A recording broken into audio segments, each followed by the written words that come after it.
Yo, once again, hey, you have the pleasure of tuning in to Too Cool to Con, and we have a returning guest that's, flourishing on his own channel, Mr. Reggie Wright Jr. How you doing today? Oh, cool. Thanks for having me back. I appreciate you, Big Reek.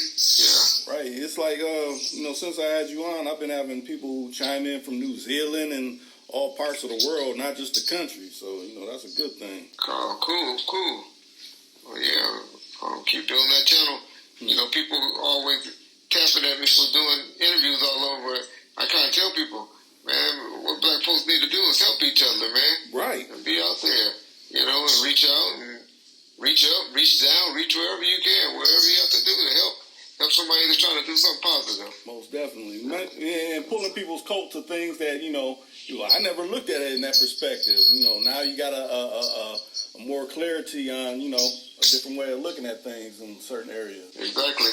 But we can't start this interview without talking about our Oscars with our Will and Jada. Right. What y'all think about that? When I first saw it, I was like, oh, that... Stage, huh? Yeah, that's what I'm thinking. Yeah, I thought it was staged until I saw Will's reaction as far as how he was still going on and carrying on at the end. I understand he defended his wife and having to go home and look at her in the face, but, most people don't know that was a black production company, black director. Now you have a black guy involved and then a black host. Kind of look bad on, blacks as a race, but I understand.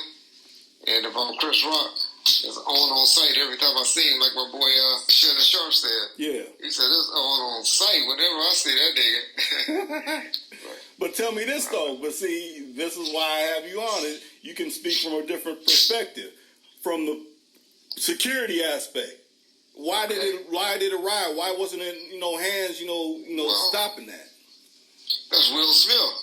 And even if I was the security there for Chris Rock, I might have would have got to the director to try to get them to stop filming or something like that. Oh, wait, this show got to stop right now. Right. But you can't go and make no big scene and grab Chris Rock and pull him off the stage and all that.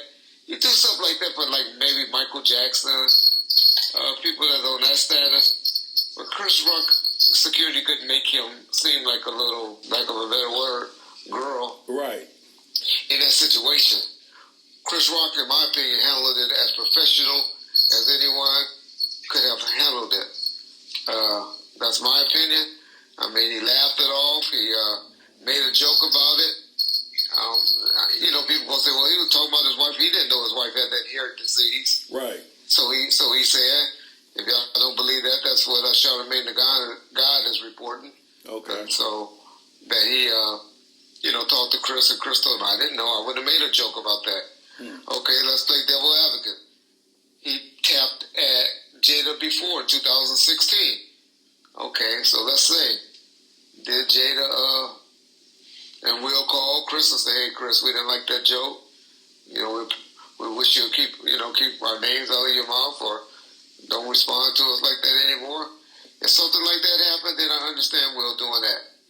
What he did, because once you tell somebody something and they continue to do it, then if you don't follow up on what you say you're gonna do, then your word don't mean nothing. That's even with our kids, man.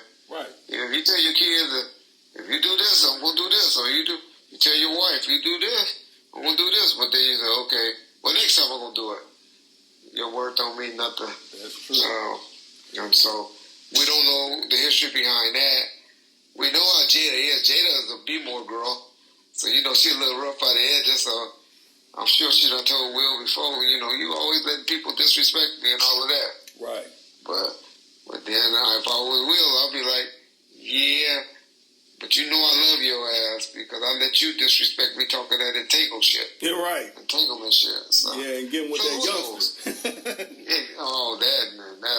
But they do that. Yeah, I've been telling y'all, anybody that listen to me, I done been telling them that Will and Jada will he go pull fine girls in the club and she go pull fine handsome dudes in the club. Right. And they take them home. And I don't know if they watching or if they having threesomes. I don't know that part because I ain't never been one. Right.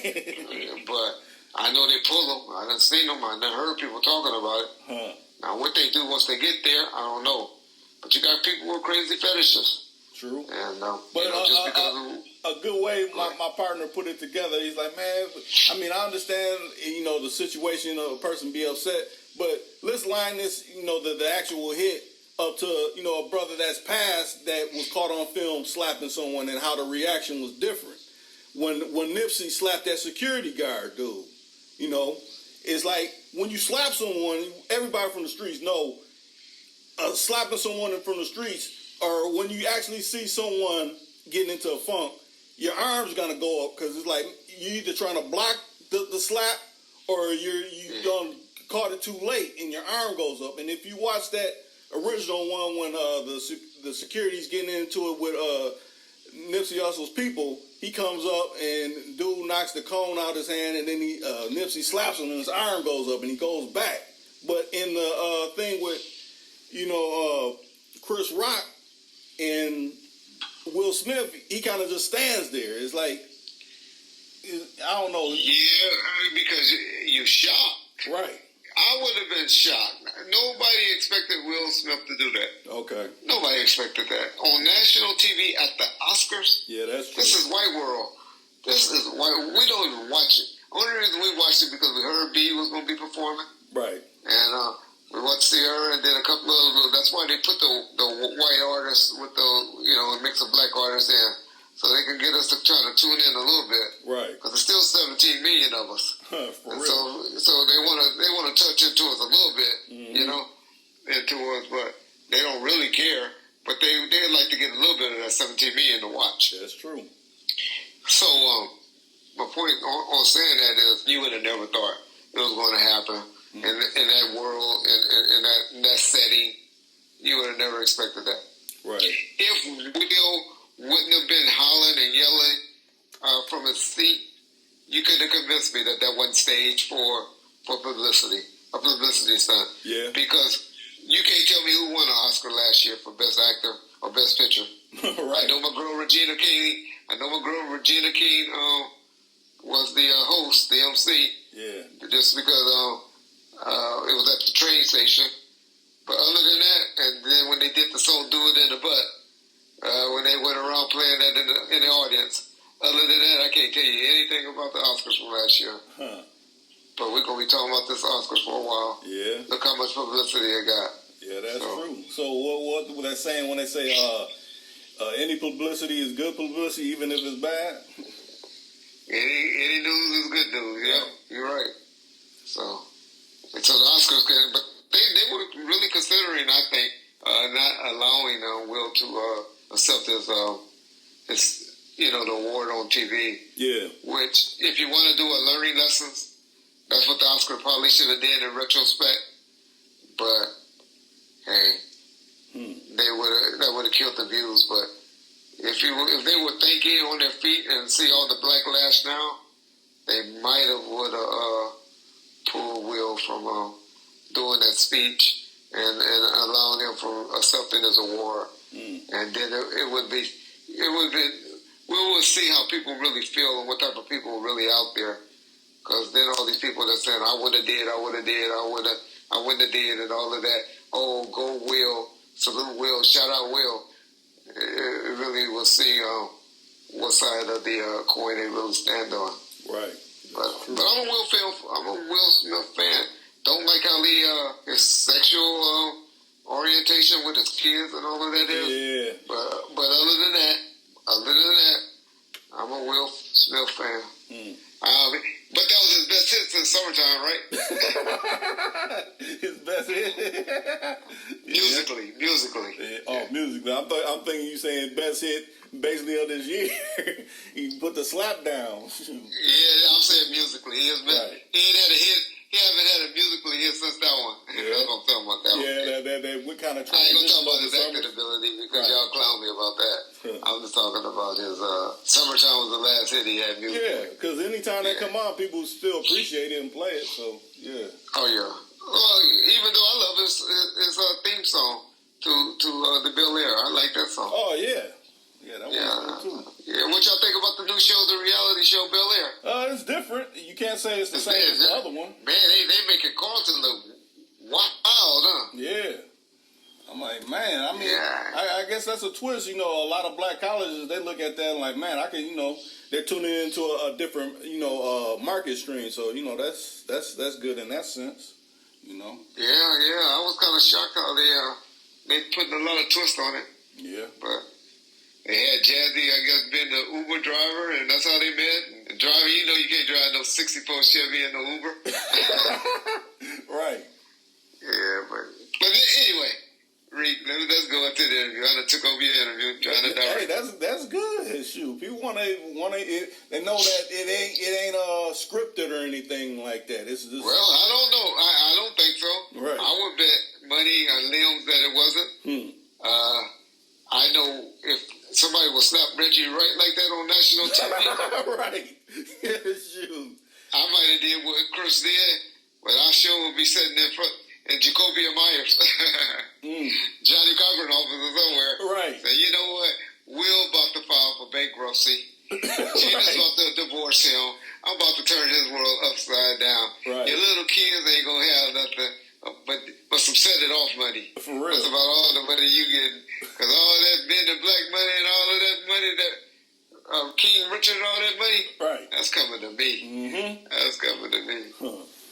But so Chris Rock is a better man than I am. Right. Yeah, that kind of reminds me back when Rodman was playing with the Bulls. As a matter of fact, I think it happened here. He got too close to he tripped. Oh, the cameraman. Yeah, and then he kicked him. Yeah. He kicked the cameraman. I think the cameraman sued him for like $10 million. Yeah. I'm like, ooh. Yeah, he had to pay some good money to that cameraman. Right. Yeah, I remember that. But he had to pay good money to that cameraman. I wanted to see, this is going to go into a whole bunch of things. The first question I'm asking you, I seen you. Okay. I don't know if the other channel want to be mentioned who you said this on, but what you said, I think they kind of glossed over, and I think it needs to be touched a little more. When you said artists don't get paid after 12 songs, anything after that benefits the record company. What do you actually mean about that? Well, not benefit the record company, benefit it really hurts the record company because they don't had to pay that artist, the other 6 or 8 or whatever artists, they had to pay them. You know, usually the studio time. Okay. You usually have to pay them, the producer to do work. You had to pay the master. You had to pay to mix the song. So it usually come out of the money. So my point is, people don't know. It's either 10 songs or 12. Okay. I think it's even 10 now that I think about it. R. Kelly did something called 12 play. Right. When he did 12 play, that's what he was trying to tell people. I'm only giving y'all 12 songs. That's all I'm getting paid for. Y'all ain't getting no more than 12 tracks. Right. So that's why I always thought it was 12. But some people have been correcting me saying, Reggie, no, it's only 10. I have to research it. I don't know. Okay. But what I meant by that is you're giving away songs because now you have to pay that. Now they still get their mechanical royalties and stuff like that if it gets played on the radio, ASCAP money or BMI, whichever company they're assigned to, if it gets paid on the radio. But a record company only gets paid, they only pay mechanical royalties on 10 or 12 of the songs. So if an artist give you 14, 18, 20, I done seen an album, I think Dre on Chronic 2001, I think it was 21 songs on that track. Now usually some of the songs, like the one with him and my boy Devin the Dude, I think that song was only like 3 minutes. Something like that. Yeah. You know, so you have short songs. And so that's why you can fit it in because you can only fit so many minutes on a CD. Right. I forget. I used to know all this stuff, man, like the back of my hand. I think it's like 58 minutes of music or something like that. After that, the mastering companies be like, y'all go over this. We're not guaranteeing it's going to come out right. It's on you. We only going to guarantee it, and we only... putting our gold on it or certifying it if it's under 53, 54 minutes, something like that. Now tell me this, with that being said, then, was it on purpose that All Eyes on Me was a double album? Or it just was... No, that was meant to, that nigga had been sitting in that jail cell writing all day. Okay. You know, writing, that's what he was doing. He was in there writing. So he came home with notebooks full of stuff. That's why people always say, Johnny J was a hell of a producer. He did most of the work. No, Johnny J, that music, it was known. He was just a beat maker. They had just brought him in to put songs on samples. So that's why y'all hear all those bootlegs out there. They all on sample tracks because he just wanted to lay the vocals down, and then he's gonna go back and redo them on beats. Okay. That were, don't have all those samples in there. Because once again, people don't know, when you sample someone else's song on your CD or on your song, on your music, they can claim as much publicity as they want, all the way up to 100% of the song. Just because you use that beat. Right. And so that's why people get it clear. And so if you get it clear through sampling, then they usually tell you, okay, we're going to take only 35% of the song. Or we're going to take 50% of the song. So at least you know what you're dealing with. But if you put something out and they know that you can't go and re-record it or do anything because, or you give up that whole publishing and that writer credit on that song. So tell me this, how did Pharrell fall into trouble and that Robin Thicke fall into trouble with Because they didn't ask. Oh, okay. That's why they took 100%. Oh. They did it. They tried to make it like they, that's what the family had approved. Like, wait a minute, this is our daddy's song. Huh. This is the word is derived from. Right. They call it derivative from that particular song. Because every time you hear that song, you think of what? That. Right. If y'all go listen, the perfect example of a song that was replayed and was with Tupac did Toss It Up. Originally, they were on that Teddy Riley beat, that the one with Dre and Blackstreet. I can't think of the name of the song now, but it was a hot song out there that they had. Right. And then that's when they went and was like, okay, that song will blow Dre back up. That's what she was thinking. So we got to beat that up. We got to take that. But we couldn't get it clear, and so that's why they kind of flipped it a little bit to make it almost sound to make you think it was talking about Toss It Up and No Diggity. Yeah, no diggity, no doubt. Yep. And if you ever listen to those two songs, they similar to tech, but originally Tupac verses and all of their verses was on the No Diggity beat, but we couldn't get it clear. But it's stuff like that happened. I'll give you another example. Cinderfella. We did a song with Top Dog with the beat Cinderfella with the Dana Dane, and Snoop had a Dana Dane Cinderfella song out that was about to blow up. And we both threw them out there. And did videos and threw them on the radio.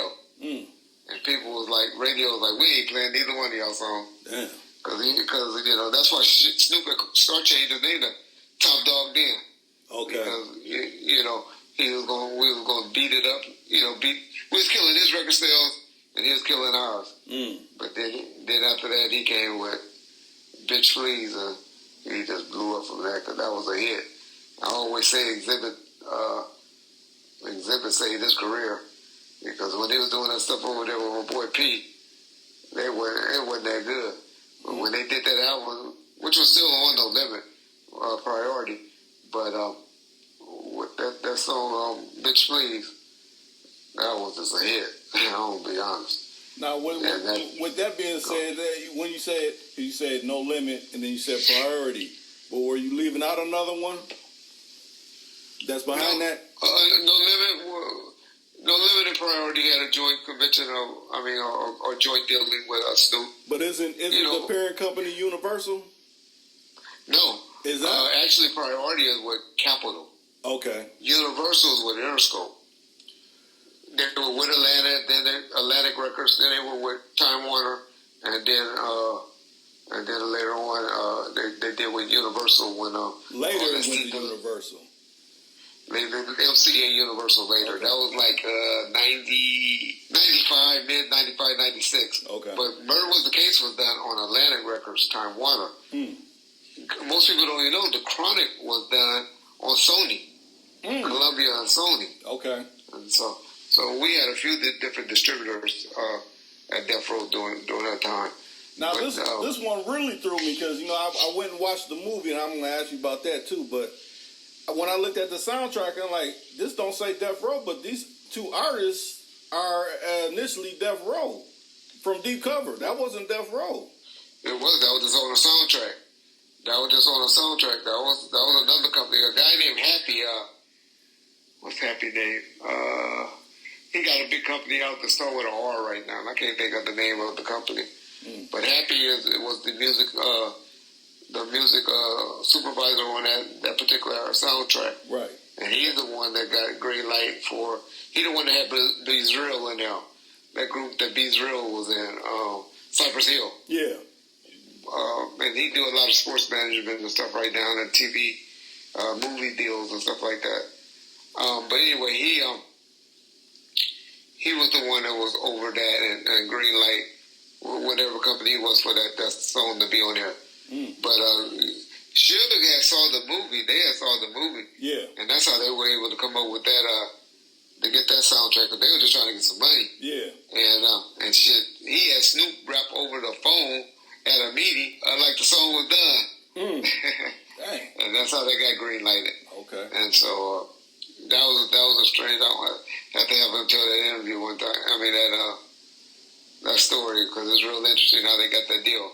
But no, that was done on somebody else's soundtrack. Okay. Yeah. Yeah, because on the back of the CD I seen it said Solar, but it didn't say, you know. That would be Sony then. That would be Dick Griffey and Solar Records. Yeah. That's Dick Griffey. So he had to deal with Sony at the time. Okay. And so it was somebody he was dealing with that green light that movie. Okay. Yeah, but that's when he was under Dick Griffey. They actually was working out of his studio at the time. Solar Records. Yeah. Also, at the initial formulation of Death Row, before it was even formulated? Correct. Okay. Yeah. Yeah, Dick Griffey helped him a lot. He had Shalimar and Babyface and all of them back in the day. So Dick Griffey, that's the guy Virgil Roberts that y'all saw in a couple of interviews. Yeah. That's what he was the president of. But the owner of the company was this guy named Dick Griffey. Yeah. From Solar Records. Now, do you believe, you know, like movies like Deep Cover, stuff like that, do you think it pulls similarities out of life? Like, you know, sometimes people think, oh, this movie don't make sense. But then sometimes you look at a movie like, man, you could relate this movie to this or to that. You know? Oh, from the 90s, bro? Yeah. That was deep. That was deep. And that happens. That happens like in Too Deep was another one that was good with my boy LL Cool J and how he got tight with and you remember they had to pull him out and send him to go live in the woods for a little while. That's how him and Nina Long got together. My boy, what's his name? The actor that was in that played with LL in Too Deep. Omar Epps. Was it Omar? Yep. Bless you. Go look at that movie. That tell you how that really happened. When you get too close with guys, when you have a kinship. That's why Jay Reed. That's why he got it. He like Jay Reed. You ain't no cop, Jay Reed.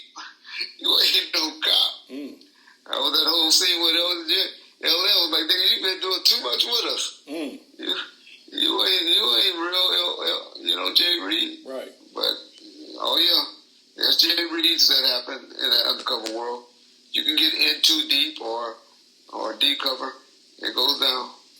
Now tell me this. Now, this is another one I've been wanting to ask you. I'm like, I know you can pull. Maybe you never looked at it how I'm looking at it, but I'm trying to hope that you see it the same way. What similarities do you see in Training Day? Into whose life? You trying to say in my life? No, not your life. No, not your life. Okay. No, I'm saying because think about it. Whoever consulted Denzel on that movie did a hell of a job. Let's put it that way. The things that he said in that movie, I done said to my partners. I used to tell my partner, rookie guys that got in the car with me, get off your ass. You can't do nothing but sitting on your ass. Get out of the car. Right. Get out of the car. Don't be just sitting on. Don't get shot in the car. Don't get caught sitting down. Get mobile. Get on your feet. Right.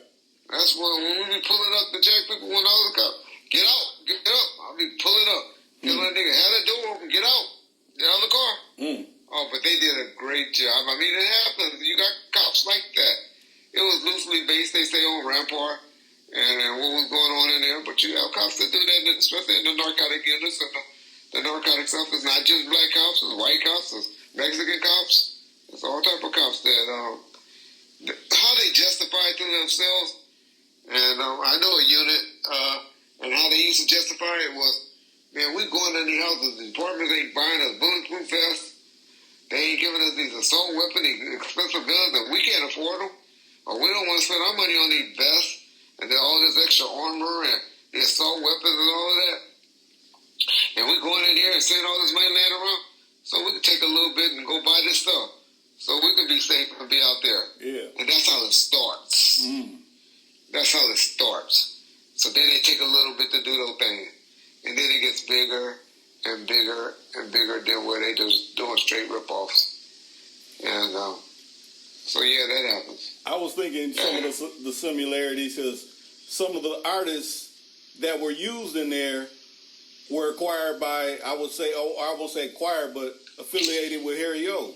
Denzel being put on. That was just a coincidence. Okay. But I know you said Harry O putting out Denzel. Denzel putting out Harry O. Yep. And then also allegedly helping Dre and Snoop in there. Well, Snoop was in that movie. Yep. And Snoop, yeah. But I think that was just all the universal connection and all of that. Okay. Now, what about the part at the end when he's in a black Monte Carlo creeping up, instead of a stoplight, a stop sign, and then he gets sprayed? Yeah, that was just a hit. That wasn't nothing to deal with Tupac or anything. But I'm saying, you can think like that. I mean, if you're thinking like that, like, why they say that? Why they was in a black, why they didn't have it in a black BMW then? Yep. Instead of black BMW, a black Chevy. Instead of, he beat somebody to death in Vegas. That's why it's this funk with him now. I mean, that. But it wasn't a black gang member. It was a Russian gang member. Right. You reach it, Reek. Don't tell me you're concerned. No, I'm not saying that. I'm just saying, why would they pose it like that? You could think about it like that. It was a movie, Reek. True, but you're using these artists as a part of that. I think them. They're using the artist as a part of it because remember, Dre was a cop in there. He's really a music producer. I'm just saying it's a story, and they created it, and it's all that was through Warner Brothers, right? So they could kind of have some dealings with these artists essentially, because they're all artists, just in different forms. You reaching, Reek. I'm reaching. You reaching. Okay. I just seen similarities. Like, why do you put that in a movie like that? To me, okay, let's go this direction. Gang related. Okay. Undercover cop gets killed or a DA agent gets killed. They're trying to figure out how to, make this go away. They end up getting the gun from the police holdings or whatever. They get it from there. And they come to find out, that's not my gun. Well, remember, Tupac had that situation supposedly where, someone was... The cop stole the gun. Yeah. So, I mean, why put this in a movie like that? That makes me want to look at the writer of the movie. Like, why did you write it like this? Because shit that happens, I guess. Yeah. I don't know. I'm not a conspirator, so I don't get into all those conspiracies. I don't look at, I'm one to call a ball a strike, so I don't read too deep into stuff. I try not to, at least. Okay, well, tell me this. Since you're a black man, and the only person I heard report on this are white people. And it's not no knock on white people or anything like that, but they report things different. You're in California. What is your take on what happened with the Chris Dorner situation? Oh, that was a fool. He got mad, went crazy, and he lost it, and he went on a rampage. He go out. If I knew I had to go back to prison or something like that, I would go out. He went out. Everybody felt dead and wrong. Yeah, because how I remember them telling the story, like, he was in the Navy, he was honorably discharged, and his training officer, he felt, wasn't doing a arrest right and all that kind of stuff. He killed the therapist, the captain over his daughter and her boyfriend. That he felt that he wrong to put him on administrative leave. And then he went after different law enforcement that that was all chasing him, pursuing him. But he, the people that got shot up by those two cops, they were asleep That's the only way they shot those people up like that. They were throwing the newspaper out. Yeah. You know, those old. He shot their car up and scared the crap out of them because they were asleep and they just saw somebody open up a door and they thought that fool was about to shoot up the house and all they doing is throwing a newspaper.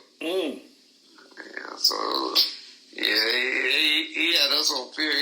He had us scared like Richard Ramirez, the Night Stalker, had us scared for a while. I remember as a kid out here in L.A. locking my windows when the Night Stalker was out.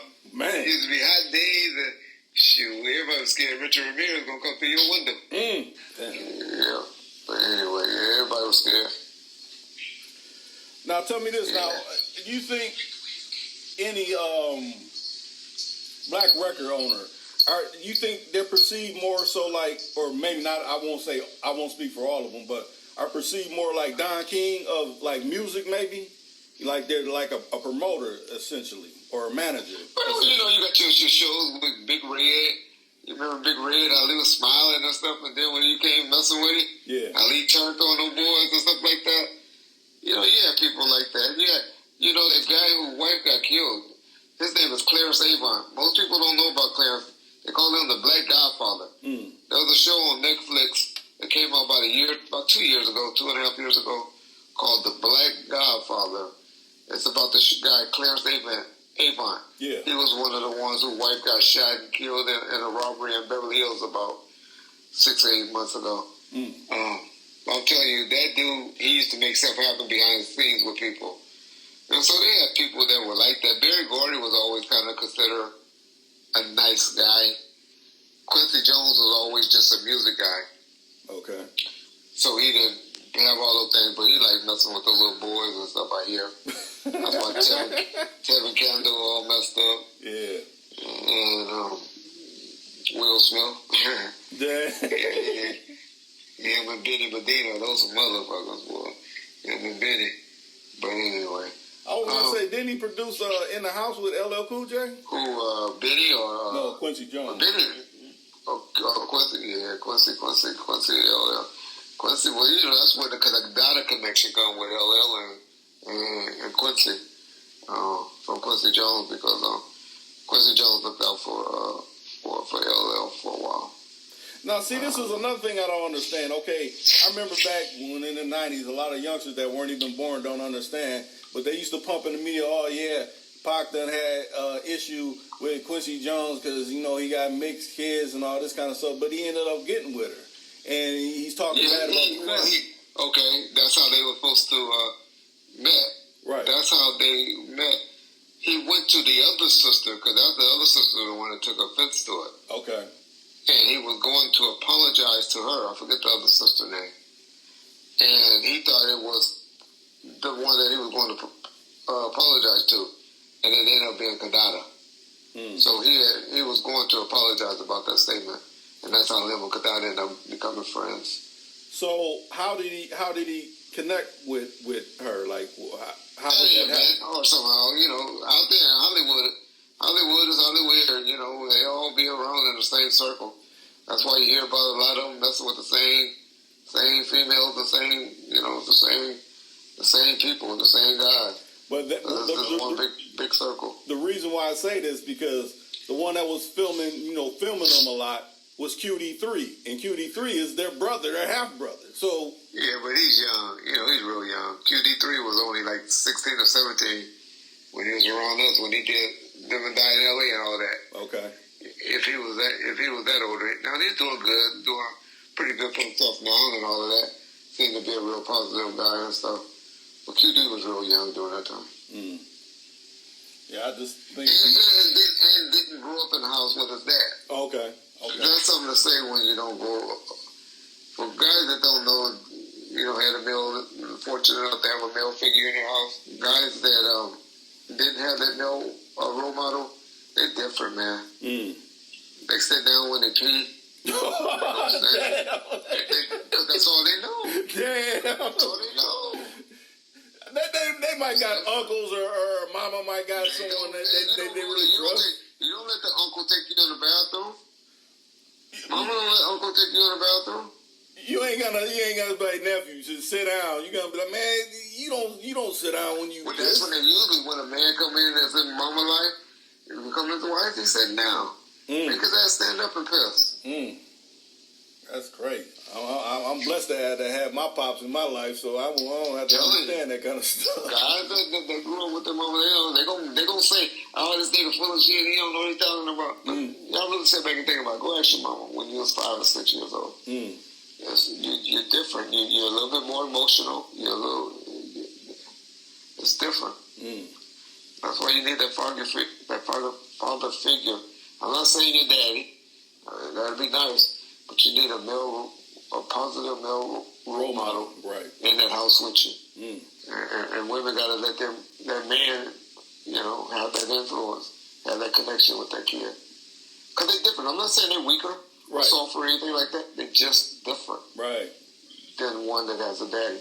Because some of those niggas grow up to be killers and just as hard as, the next. I'm not saying that. That's true. But they just different. I have friends that I know that have a male and they're different. But that's my little controversial statement for the day. Yeah. I get people mad at me. Hey, but a lot of people hear him like, man, he ain't lying.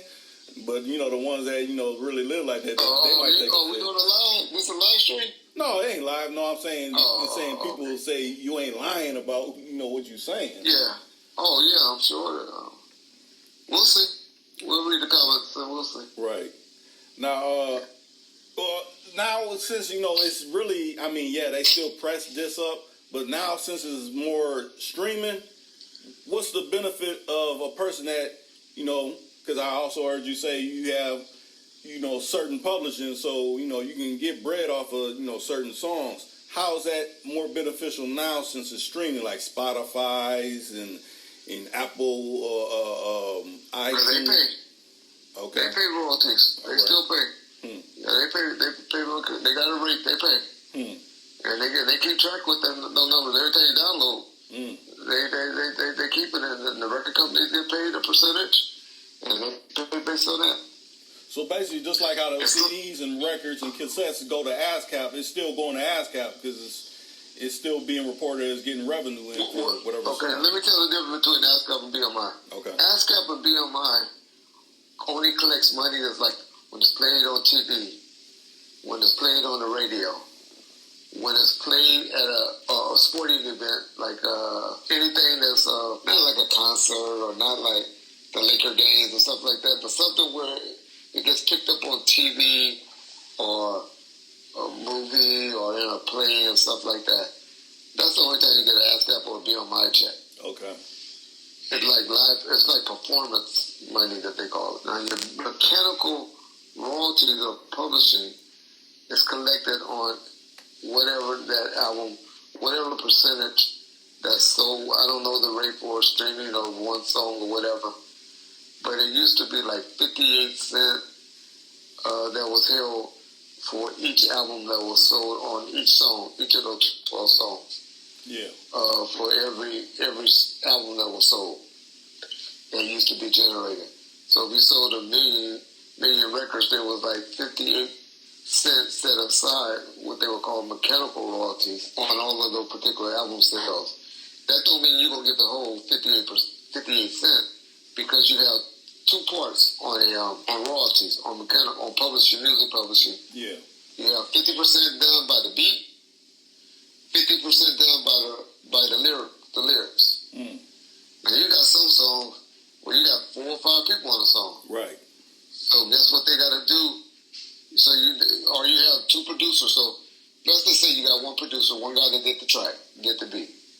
So he gets all that whole 50% all by himself. And say if you like Daz or Kanye or Drake, and you also get on the song. So now you got that whole 50% by yourself for the beat. Now you on the song with, let's say, Daz, Corrupt, and Snoop. Right. So then they split it up 3 ways. 33, 33, and 33. Mm-hmm. So then Drake gets another 1/3 of 50%. Not of 100%, of 50%. Right. For the writers on the lyrical side. Now, they got some rules out there where the person on the hook, usually automatically get 15% if they wrote the hook, whoever wrote the hook. Because like on a lot of Nate Dogg stuff, he didn't write the hooks. Pac would already have to look and say, hey, I want you to sing this. Especially the female artists, they really be getting raped. Yeah. You know, I just want you to sing this.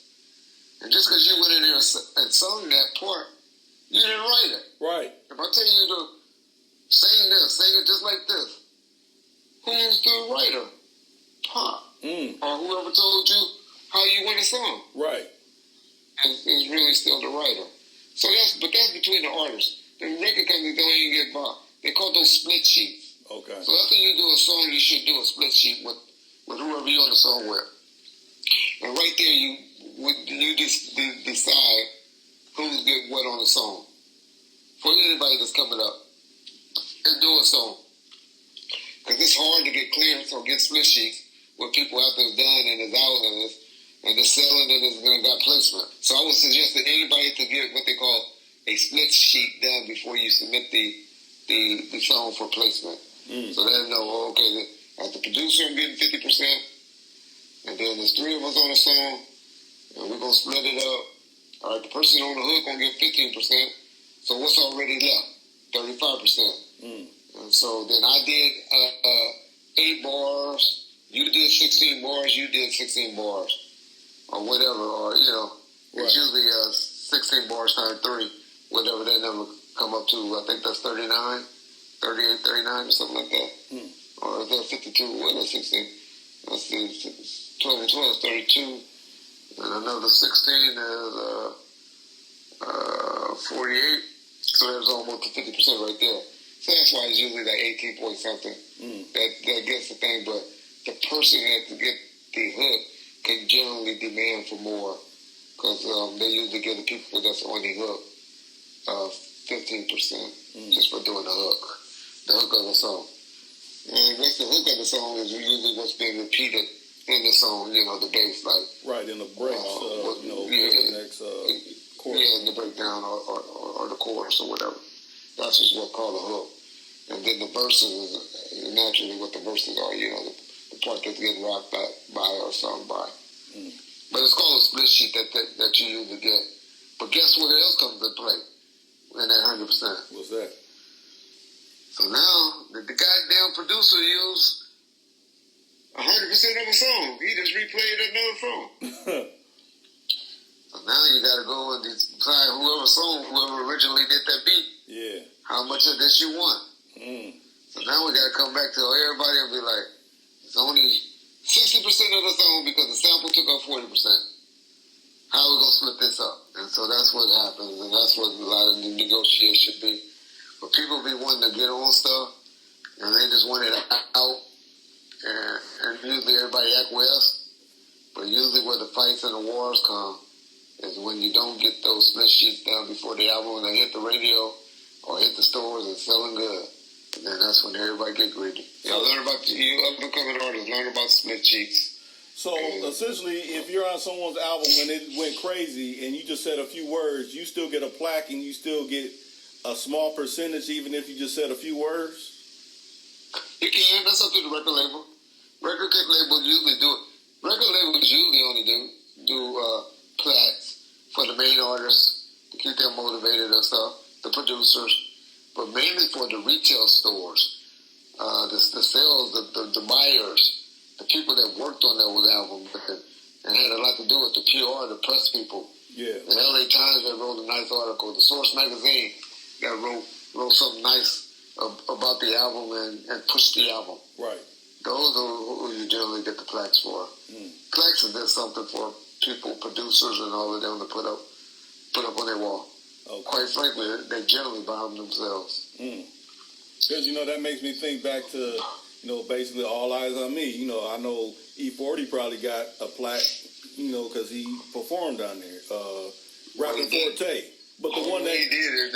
I ain't sitting no nigga no plaques. All right. Now, they might went to the state if the state done something. But the plaques that were done by me, therefore, they were all a combo. Okay. They were like, had All Eyes on Me on it, had Gridlock on it, had Game Related on it, had a bunch of different artists, you know, or the CDs on the plat. We didn't too much have any single plats. But if the song's certified and you can get a certification, there's stores out there that they give it. There are places out there that'll make a whole bunch of CD or plats for you. Now, whether you get that RIAA stamp, right, you usually have to get something from the record company or from the distributor. But there's people that have flats that ain't good shit. Yeah, it just made me think back to when, because I caught it on somewhere, and you could hear it on the album when Drew Down's on there, and all he said was Drew Down in the house because he was late to the studio. So that's all you hear him say. He don't rap or anything, but he said those words, and that's enough to be on the, you know. Yeah, I remember rapping 14. Punk saw him in the mall. Okay. And told him, hey man, come see rapping 14 set up there in the studio up front of Canal. About 3 or 4 hours waiting for Punk to show up to the studio for that session. He wanted to be, you know, he wanted to fuck with his boy. Rap on the song. But yeah, Robin Forte was a cool dude, but I remember when Robin Forte told me, he said, yeah, I just ran in the park at the mall and they told me to come up here. I was like, all right, you can't go in the back, but you can sit right here. And he sat up there about 3 or 4 hours waiting on Punk to come in. Yeah. Now, how early did MC Hammer start, you know, working with Death Row? Like, what year would you say?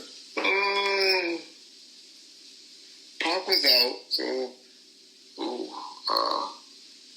Punk was out, and his album was already done, because, you know, Hammer, of course, would have been on All Eyes on Me if he was, you know, if he was around then.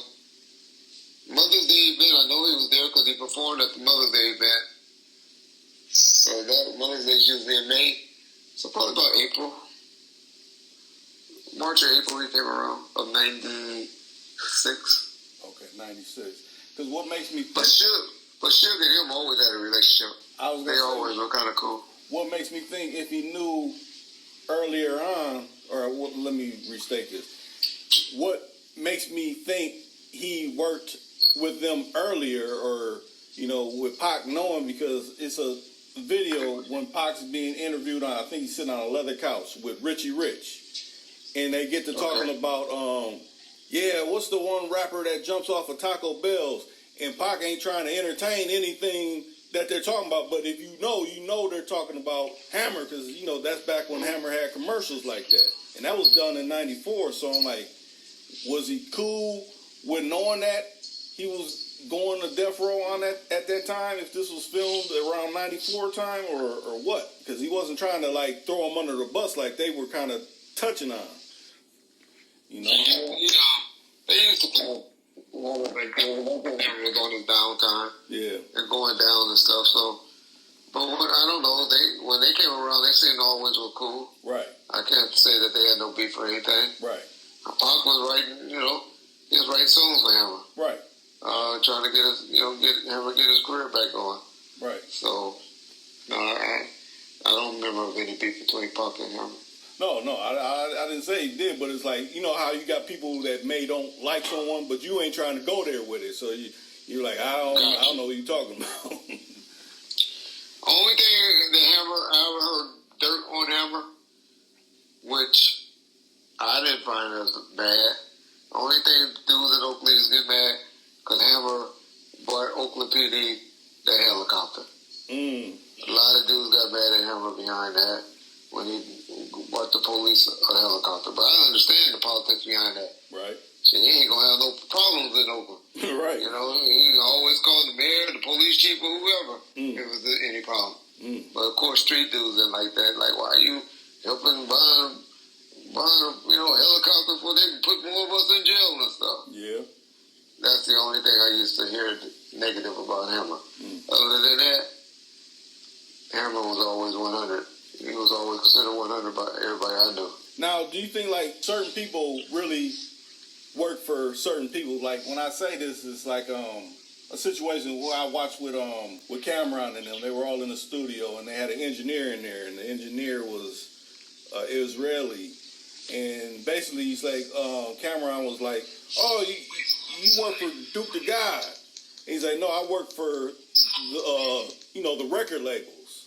But he's like, no, you work for him. You're in here for him. So basically, it's like, are you really working for this person, or are you really working for this major corporation? Which is it? Well, they're both right. Mm-hmm. They're both right. The record company send you, and they the one cutting the check right there, right then and there, so you get paid within 30 days or whatever, 15 days or whatever, or got you the gig. But who is ultimately getting billed back for that time? The artist. Yeah. So they both right. It's just, how you break it down. You go and say, nigga, I'm going to eventually get paid.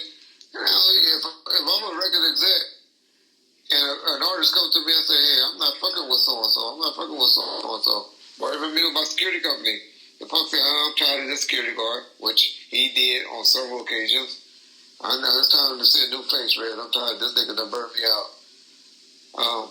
Do you argue back and say, no, you're going to have this guy? You make sure this is the only guy that got available on these days or whatever. Let me try to find somebody else. Or this is the guy I feel is best for you because of this, this, and this. You may try to reason with him, but ultimately you're going to make the, the client or the guy you're working with happy. Unless you got some type of loyalty to that person. And so, but record companies, they have the people that they like in there, that they know that make that sound or do what they want, or go do the rules, ain't gonna be letting them sneak stuff out and that and all that. And artists got engineers that they like. Usually the ones that don't mind smoking and drinking and cussing, working, that you get used to, just like we all do. We get used to certain people, and that's who you generally start liking. And so, Snoop had this white boy named Dave Aaron that was around. That's the only one he wanted to work with. Dre had this guy named Keston Wright. That's all he wanted to work with. So everybody had their favorites that they like to work with. And so most of the time you try to accommodate them. But yeah, they generally work for the company. That's who cutting the check. But they both are right because the money's getting billed back to the artist. So they're the one ultimately paying for it. So now tell me this, since, like when you were breaking down, if you got this many artists on this track and, this many producers, they get split this much money. Well, since Interscope was essentially, they did records and they did movies, how did that work for like Gridlock? How was that? What was the split on that? Or was that separate or different? Movies are different from soundtracks and all that. All of that money, record companies and music production companies, movie production companies are two different entities. Okay. Only reason Interscope had some because of Universal umbrella. Okay. But when they were just Interscope, they didn't have an umbrella for movies and all of that. They were just music companies. But wasn't Gridlock did by Ted Fields? No. The only thing I remember Ted Fields did was Waist Deep with our boy The Game and our girl Making Good. And then back in the day he did The Hand That Rocked the Cradle. Because when I looked up Gridlock, it said Interscope Communications. That was different than the regular Interscope. That's why I'm like, what part is that? Yeah, I don't know, but I don't remember Ted Fields being the producer on the movie. Okay. I don't remember, but he ended up having a movie company after he sold his part to Universal. Okay. Called Radar, Radar Film. Yeah. Whatever that was distributed by Waist Deep. Right. I know for a fact he did Waist Deep. Okay. Now he had, because The Hand That Rocked the Cradle, he did put that out during the Death Row days, but that was under a different company. Yeah. Because initially, isn't his daughter the one that actually said Tupac is the one you should sign to your company? Stuff get blown out of proportion, but she was just like knew who he was. Okay. Knew his music and was like, well, I like his music. And so, we listen to the little youngsters. Right. When we old men, we be listening to, okay. Like me, I wouldn't go and try to tell you a little Dolph sound good or this young person sound good or whoever. Right. But, my son would be like, oh, no, that's who Bubba. I'd be like, oh, really? I don't know none of the young rappers. I couldn't tell you one lyric a 6ix9ine song. Couldn't tell you one lyric. I know one video, because I was in jail and he had that one video out with all them girls. But I couldn't tell you one lyric that he said on that song. But I can tell you, he had a nice video one time. Right. But other than that, I can't even tell you any of his other videos. But that's no knock on him. I'm just talking about any of the young artists. I don't know any of them. Right. Now, this is what I didn't understand. I remember when you said MGM had a plane. When the last interview, you said they had a. Oh yeah, the MGM. Yeah, the MGM plane. Now, did you look that up? Yeah, I looked it up. I'm like, damn, they did have a plane. I didn't know that. Oh yeah, it probably had a bed and everything. It cost money to get on it. It was like $5,000 or $10,000 to go to New York. Now, but you had a bed, everything. It's like a private plane. Like, go ahead. That same company, is it linked actually to the casino too? To the movie company? No. Okay. It was. You know what? That's a good point. I don't know. Okay. But I know Delta is the one that serviced it. Okay. It was all Delta employees on it. That's the gate you went through, and but it was exclusive. If 30 or 40 people was on it, I'll be surprised. Wow. But it was, you could get a nice little trip to New York on that bad boy. And it didn't just go everywhere. It only went to long distance trips like that, where you can kick back, relax. But they went out of business, or I don't know what happened, or how they played out. I guess the amount of money that you was getting, people was probably saying, shit, I can rent a private plane for $30,000 or $40,000 to go to Vegas or New York or whatever. Right. Yeah. Oh, I was going to say, when I was saying about, working with each other, so essentially, the Hughes brothers, you think they were under the direction of Jimmy Iovine? No. I don't believe that. But they must have a relationship with somebody, because Alan right now is the one that's doing the documentary for the estate. Okay. And Tom Wally came from Interscope. And so it's some type of connection there. But I don't remember that. Because if that was the case, they would have never sued Parker, try to put him in jail. But they did Minister Society, right? Got it worked out. Didn't they do Minister? Yeah, they were, And that's when they fell out. That's when you got to listen to Spice One. I did an interview with Spice One on Bound First, right? Where he talked about how the Hughes brothers got whooped on at a show, and how Pac couldn't stand them. Kind of blackballed Pac, in the movie game to the point where Suge had to put up $1 million bond for Pac to do those 2 movies that he did do, The Gang Related and Gridlock, because people were scared that he was going to either go back to jail, which was a possibility, or he was going to do something to mess up the production, and they didn't want to lose it. They didn't want to lose that money, filming or something like that, if something happened during that time. Which, luckily, he finished his 2 movies before that, what happened to him happened. Because we probably would have forfeited that $1 million. Now, I seen old, footage with, Suge talking when basically he said 3 strikes. That was really supposed to have Pac in it. What part would he would have played? Who would he have been in there if he had been in 3 strikes? I don't know. It was one of the movies. There was a guy named DJ Pooh that was hanging around us then. Yeah. That did that movie. I don't know who. It was really the other show that I think everybody was talking about, though, that he was supposed to do. And that was Baby Boy. Yeah, Baby Boy. Pac was supposed to be in Baby Boy. He swear he wrote that movie with Pac in mind. Some of the parts we would have probably had taken out. But I think our boy did a good job. I think Tyrese did a good job in Baby Boy. Yeah. For the way it eventually came out. So, tell me this. Who has a bigger influence on the artist? Is it the people that's right close to him, or is it the big conglomerates or parent companies that own it? Who has more say over them? Well, they have what they call inducement letters, where if something happened to the label, they eventually be signed to the bigger companies and stuff like that. It's called an inducement letter. But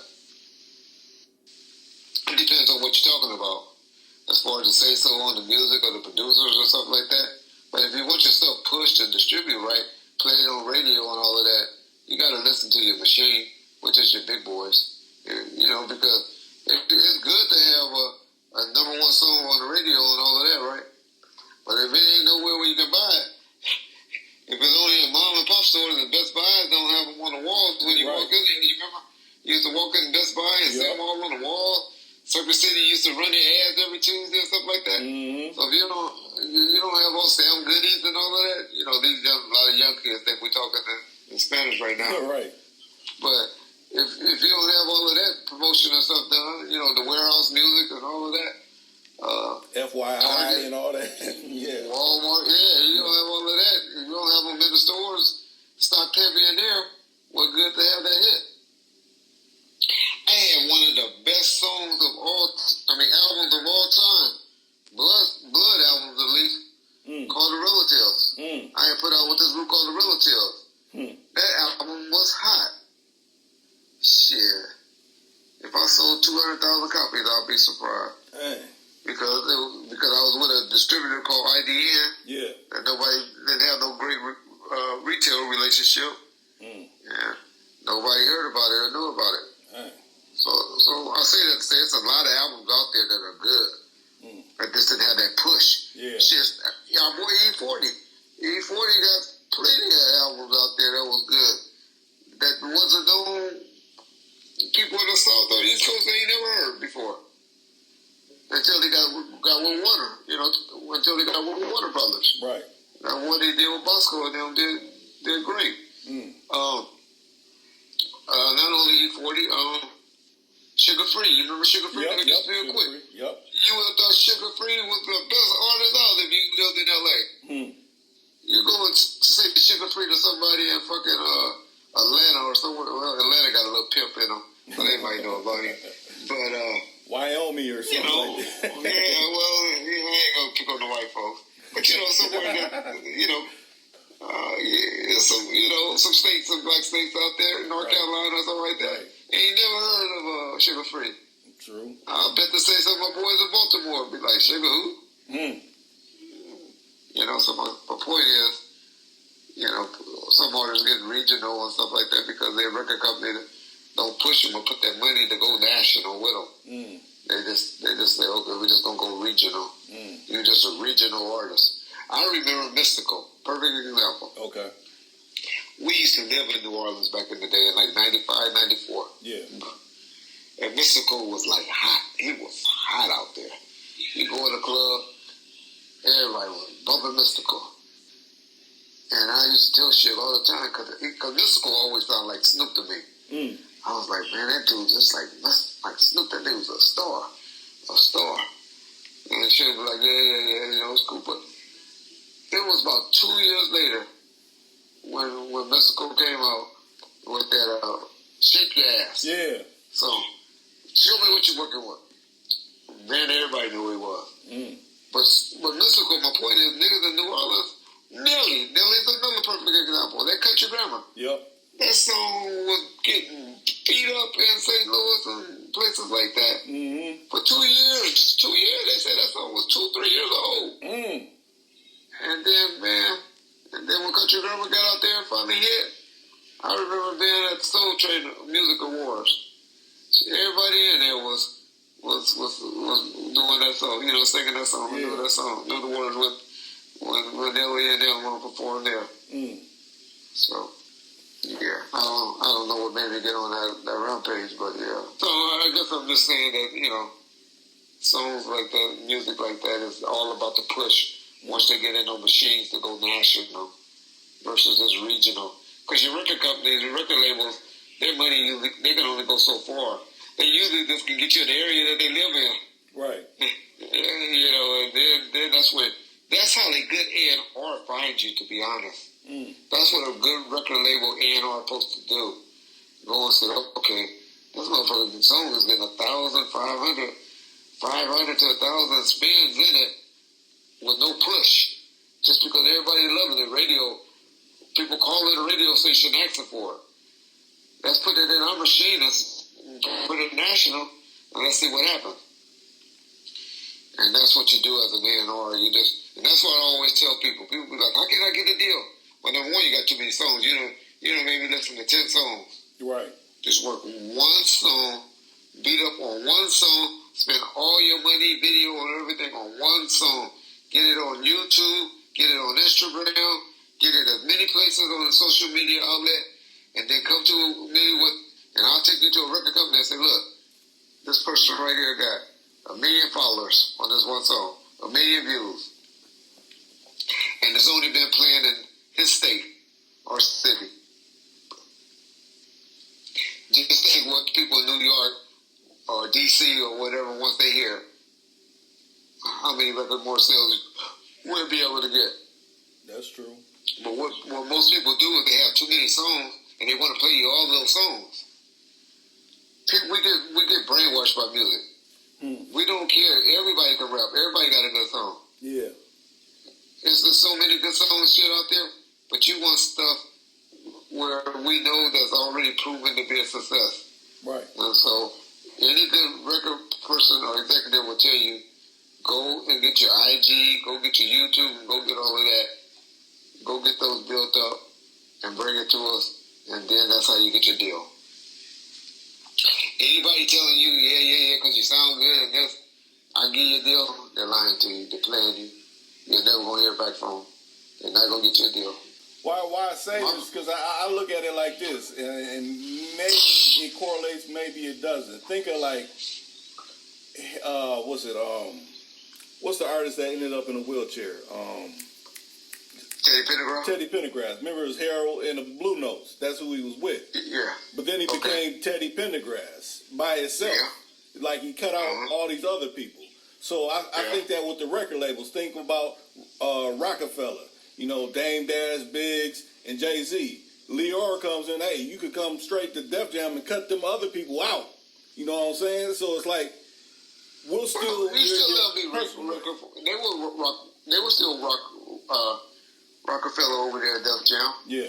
They were still... he just didn't want to take everything. He didn't want to sign like the Dipsets and stuff like that. Yeah. But Jay-Z and them stuff, right? Because, Jay-Z was still with Kanye when they had Kanye over there.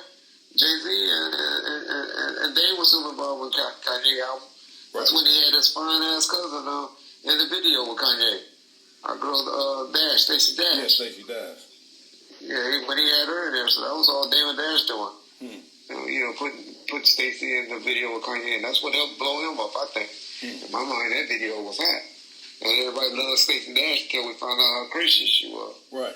But what I'm saying is, with you being a record founder, this other record label that you're supposed to be working with steals them away. Just like you could almost look at it with, Interscope let Tupac go to Death Row, but then basically Dr. Dre went to Interscope. Yeah, that was on their doing. If Suge would have jumped up and down about that, right, it wouldn't have happened. They wouldn't have did it, but it was because like a mutual agreement. Okay. How could Suge jump up and down on there when the man saying, I don't want shit? He did it what Tina Turner said to Ike. Bye.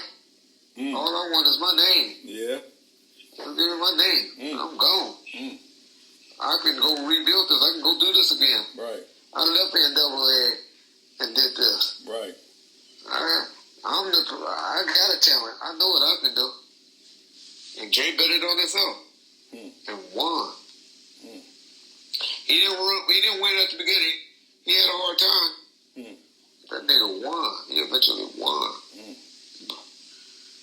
And so, but they have what they call inducement letters. Right. Because, let me teach you why you do an inducement letter. Say if I'm Tupac Shakur, right? Right. And I'm signed with Death Row. Now we got this big deal with Interscope. And I go and say, you know what, Tupac, we ain't fucking with Interscope no more.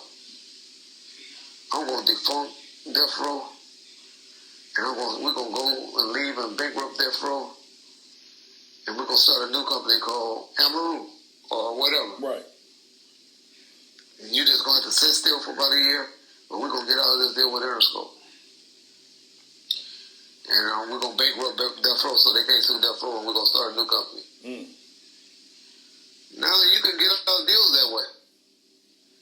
But guess what? So the record companies put an inducement letter on who?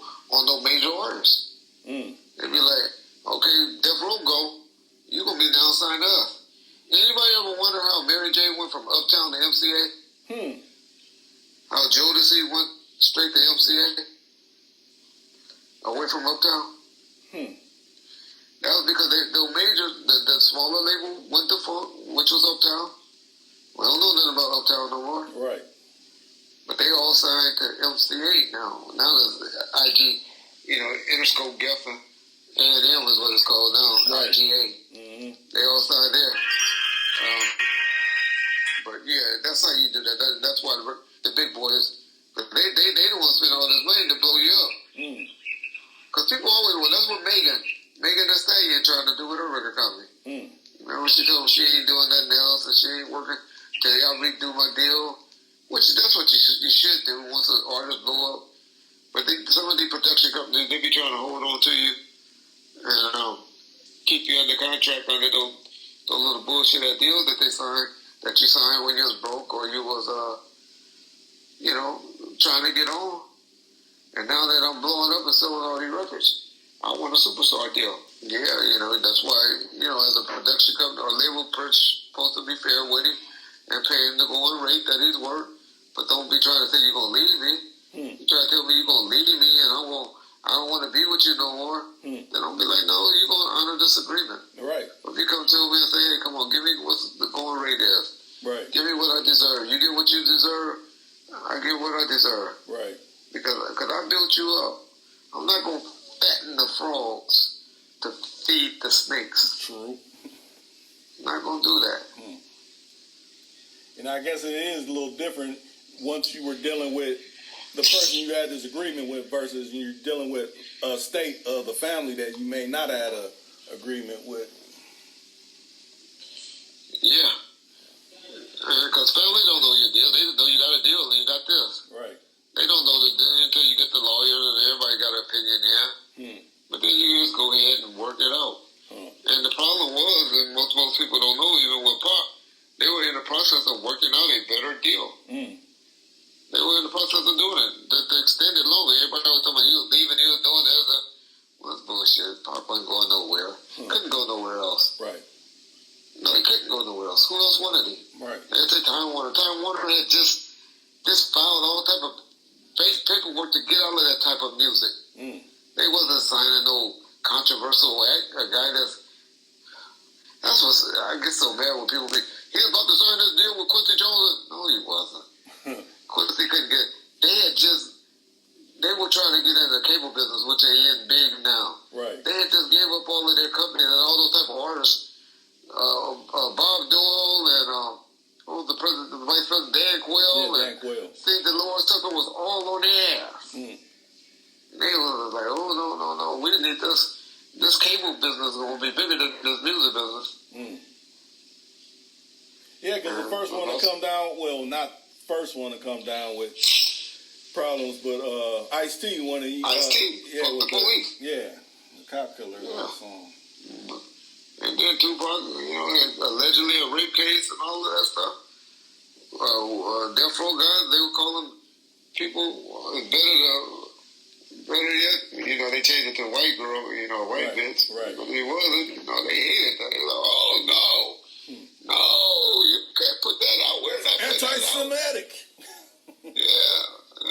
Talking about their people. Right. They were all Jewish. They ran that Jimmy Iovine and that was Jewish. I was like, oh, you're not gonna be saying that. Well, we say white bitch, okay, white bitch is fine. Man, so many stories. For real. But I think we got a bunch in today. Tell them like you always do. I mean, it's no secret. You just punch in on YouTube and your face pops up everywhere. But where are you found on YouTube? What different platforms can they find you? Well, my main one that I deal with, that I mainly do all of my long streams and talking and stuff like that, is Bomb First. Right. But I'm a big supporter of my boy Art the Dialogue channel. Right. I still support Vlad. Vlad's a good dude in my opinion. Okay. I support the channel, and then my boy Cam Capone. the Cam Capone News. You know, Machiavelli Media, I'm cool with them. And my boy 313 Real. They're all the good dudes. I don't really do too much on their platforms, but those are good channels out there that need to be supported. And it's an East Coast based channel. Yeah. DJ AG, that's cool. He's okay. My boy Alex, who got into the game stuff. Yeah. Alex Alonso with Street TV Games. Okay. And then those are the main, and then anything that my boy that's controversial that a lot of y'all don't like, they trying to get their YouTube and their podcast going. Right. My boy Whack 100 and now doing their thing and trying to, the Whack 100 crew is doing stuff on YouTube and now they're doing their podcast as well. So, yeah, he getting big name guests. If you like big name guests, he's pulling them in right now. Okay. Right now they got show up with the top YouTubers. You know, Adam 22, Nelly, Gilly and them. Yeah. Gilly and them, and they all just sitting around the table talking. You know, DJ Academics and stuff like that. So he got something up like that on the podcast and on the YouTube. Okay. So yeah, ringing everywhere. So that's a positive, you know. Yeah. So but yeah, I'm all about supporting people and helping out. Everybody think I'm a hoe, but as you can tell them, I ain't asked you for a penny. We don't do this for money. We do this to help each other. Right. That's There's what I'm always all promotions. about. So. Like they catch you on here, then they catch you over there. Like, man, that made me want to check in with them on another tip. So you know, that's all positive like that. That's all it's about. But you know, everybody think I'm just being a whore and trying to do this, but that ain't what I'm about. But I can't get mad at you because y'all don't know me, right? The only person I can get mad at somebody that's speaking negatively that know me. Right. But People they can't get mad at a factor because you're definitely a factor. You wouldn't know all these things if you weren't in key places and positions. So. Yeah. Well, you know, all they know is the security. They don't know the part from 2000 and from 97 on. How I've been, dealing with this stuff. But it's all good. All right. Good luck, Reek. Thanks. Keep going, bro. Thanks. Keep going, bro.